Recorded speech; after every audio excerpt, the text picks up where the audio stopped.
Last time off, we explored how to use built-in functions in our programs.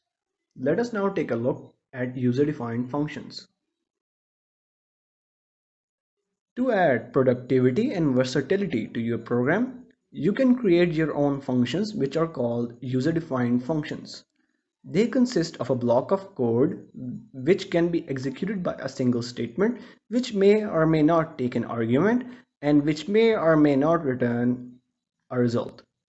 You can regard this specific block of code as a subprogram within your main program, but that's not the correct apprehension, however.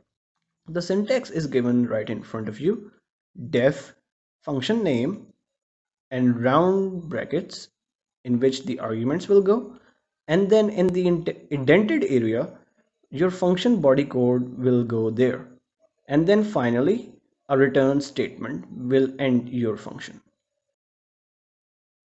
This is an example program using a user-defined function called dig underscore separate.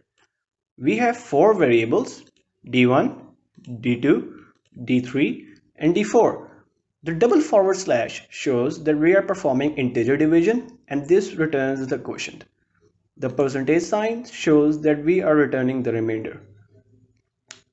Take a number, suppose 1532. D1 is a number which is the quotient 1. D2 is the remainder 532 and then the quotient 5. Similarly, D3 will be 3 and D4 will be 4. At the end there is a return statement which transfers the value to the calling statement in the program, which in this case is right over here. So let's run this now and see the result.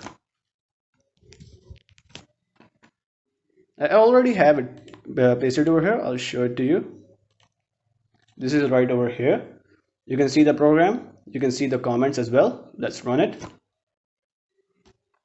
Let's put a number, suppose, and you can see that the digits have been separated. Lastly, there is an assignment for you. Write a program which uses a function to return the square and cube of a number.